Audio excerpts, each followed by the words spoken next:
istighfar, syukuri masih jadi bubur, dan ikhtiar. Cari cakwe, ayam, kacang polong, kerupuk, kecap, seledri, bawang goreng, gepuk dan sebagainya, jadi bubur ayam spesial.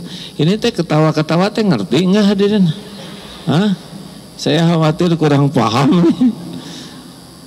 Ini penting hadirin karena ini kejadian sehari-hari. Ada kejadian misalkan jerawat di ujung hidung. Tidak boleh ingat jerawat hanya ingat obat jerawat. Enggak, jerawat itu terjadi dengan izin Allah. Sariawan, itu izin Allah. Ya Allah, saya terima.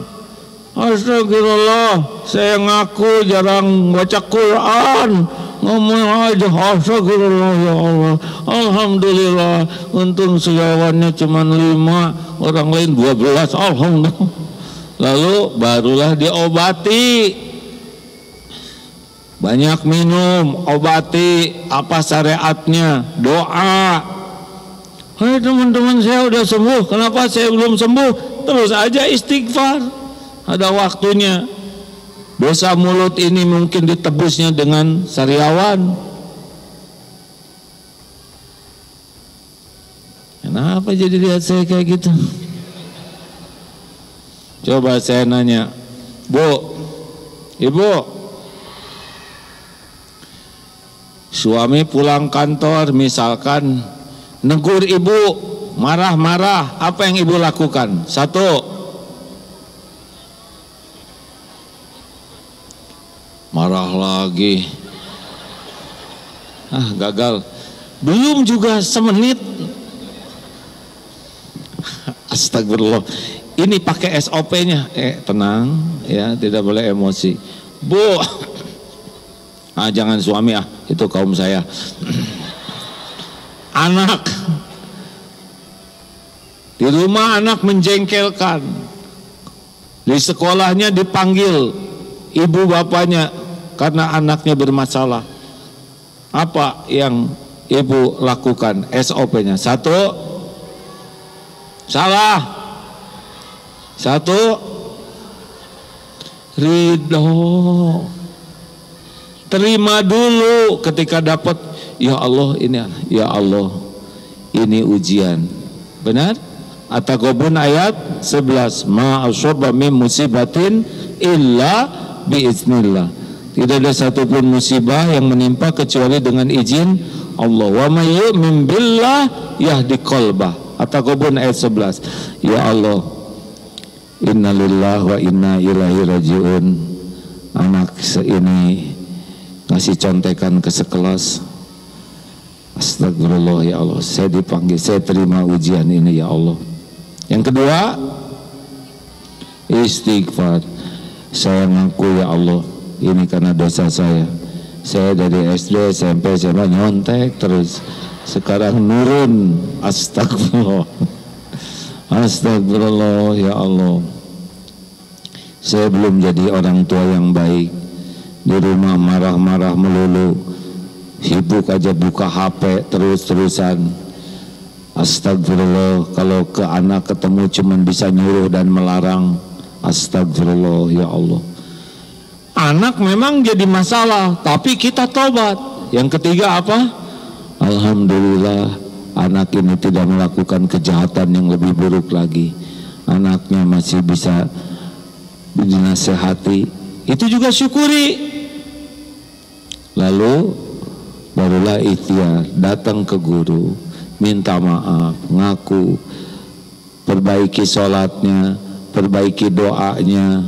Nasi jadi bubur, cari cakwe, ayam, kacang polong, kerupuk, kecap, seledri, jadi bubur ayam spesial. Jadi baik semuanya, dosa diampuni, keridhaan Allah dapat, kemudian dapat ilmu baru, akhlak jadi baik gara-gara ujian. Jelas?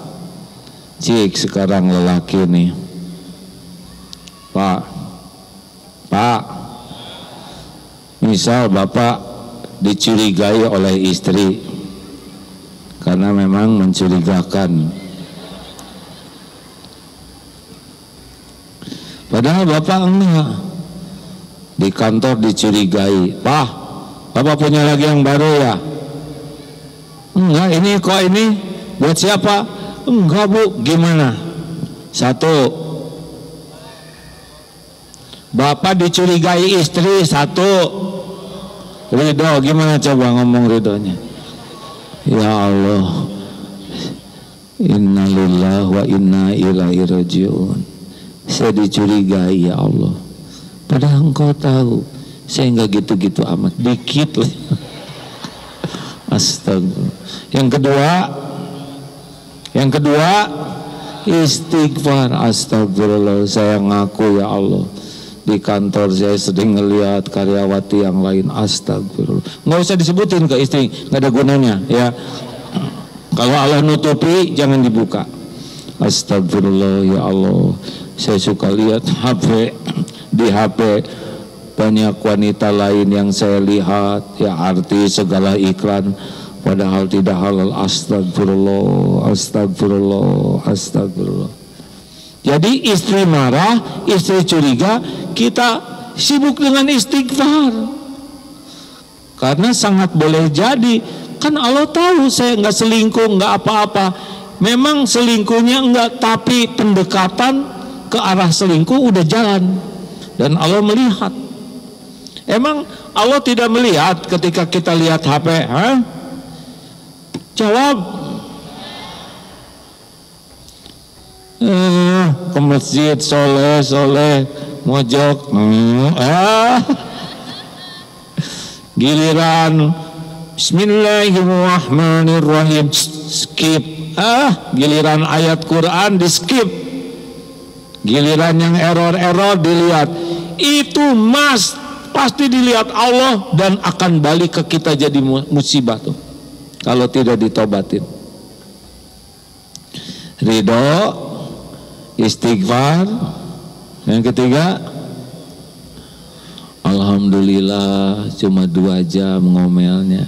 Dari 24 jam kan lumayan ya kan, 1/10-nya. 2 jam juga udah capek. Apa yang gitu-gitu.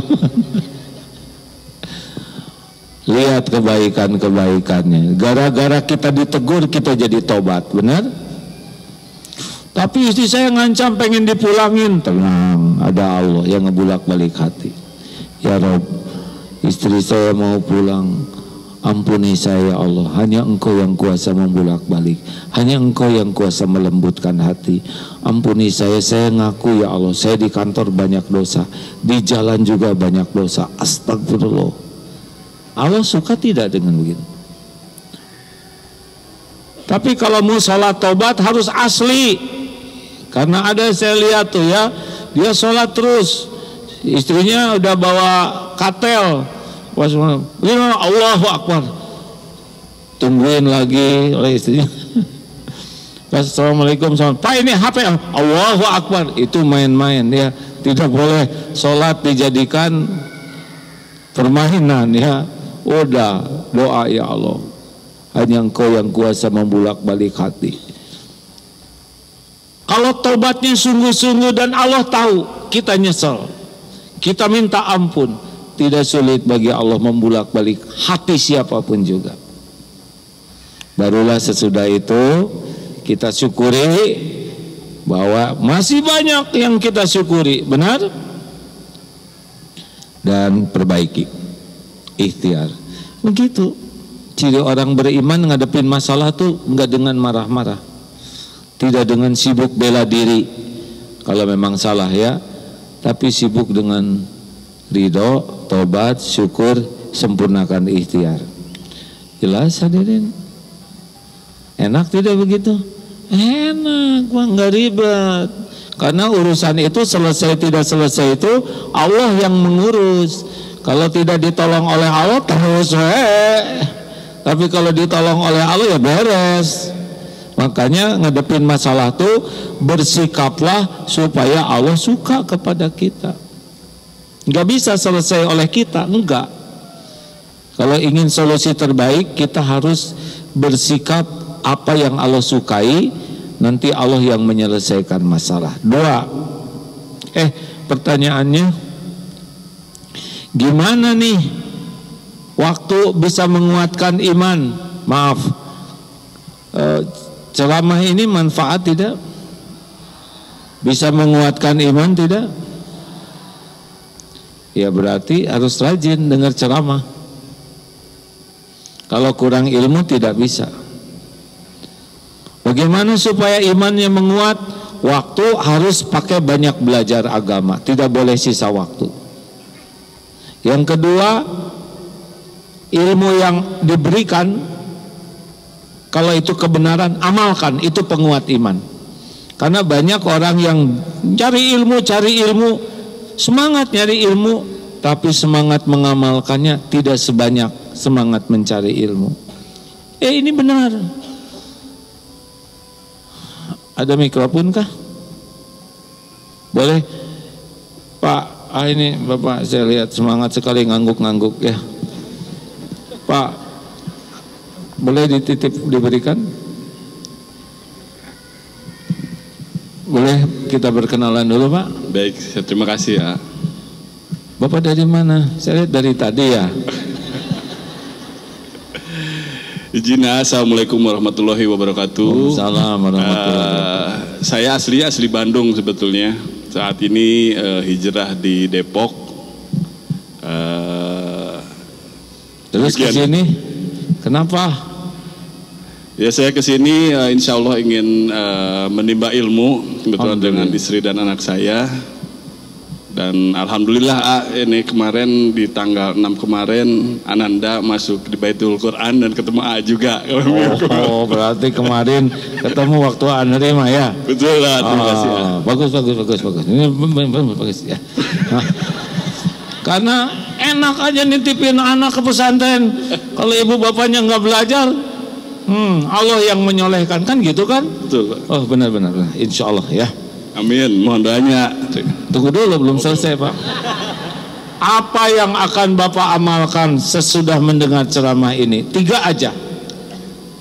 Ya, Satu insya Allah apa yang saya dapat dari tausiah AA adalah tadi ya, ada saya sih mengkompilasinya jadi risi ridho, istighfar, syukur dan ikhtiar. Nah, mudah-mudahan sedikit demi sedikit lah nanti ketika misalnya menghadapi situasi permasalahan baik di rumah maupun di kantor, solusinya ternyata memang simpel Bapak Ibu seperti yang A sampaikan.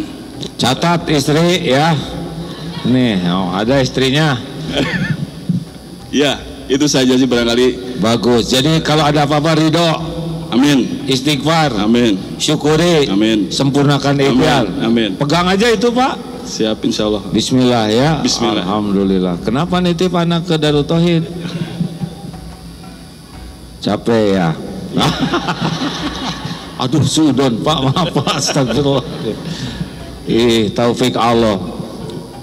Kenapa Bapak ingin anaknya belajar di Baitul Quran? Jadi saya melihat di pesantren Darut Tauhid itu tidak hanya kita mendalami teori tentang Islam, namun bagaimana teori-teori yang didapat itu bisa diimplementasikan di kegiatan sehari-hari secara simpel saja, bahwa Islam itu adalah simpel, tidak rumit.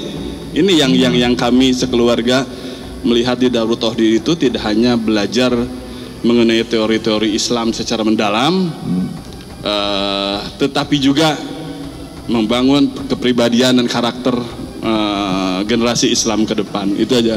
Baik, itu terlalu klise ya, tapi memang begitu adanya. Nggak apa-apa, ya. Alhamdulillah. Terima kasih ya Pak ya. Terima kasih Pak. Ingat istrinya tuh, beliau nanti akan ridho, istighfar, tobat, syukur dan sempurna ikhtiar. Makasih Pak. Alhamdulillah. Assalamualaikum warahmatullahi wabarakatuh. Waalaikumsalam. Terima kasih. Mungkin Bapak Ibu jarang sekali mendengar cerita tentang Darut Tauhid. Malu bisa disangka promosi ya. Jadi begini ya Darut Tauhid. Baik. Ini aja. Teruskan. Ini siapa ini? Nggak Bapak aja langsung. Supaya mudah ya. Apa yang berhasil yang dipegang Pak mau diamalkan? Assalamualaikum warahmatullahi wabarakatuh. Salam. Perkenalkan saya Amin Musadik dari Pamulang. Ini sial biru apa nih, warna apa? Ungu. Sebagai apa? Khidmat. Khidmat. Ya. Kenapa Bapak mau khidmat begini? Saya ingin hidupnya ingin berubah untuk yang lebih baik. Masya Allah. Profesi yang paling membahagiakan dalam hidup ini profesi apa coba? Relawan. Kan nggak dibayar, nggak digaji ya. Benar. Ikhlas. Gak boleh disebutin Pak, ya kalau biar yang lainnya. Apa yang mau diamalkan? Untuk kehidupan sehari-hari belajar ikhlas. Belajar ikhlas. Ikhlas. Ya, bagus. Dengan keadaan. Bukan ikhlas, ridho. Ya. Ridho. Kalau ikhlas itu dalam beramal, sedekah ikhlas, dompet hilang ridho. Harus jelas, beramal ikhlas, menerima takdir ridho. Memang sering kebalik-balik dalam bahasa Indonesia. Saya harus ikhlas menerima bukan ridho menerima kenyataan. Ya udah tuh kalau kita masih ikhlas. Saya khawatir nanti tergoda keikhlasannya ya. Terima kasih. Assalamualaikum warahmatullahi wabarakatuh.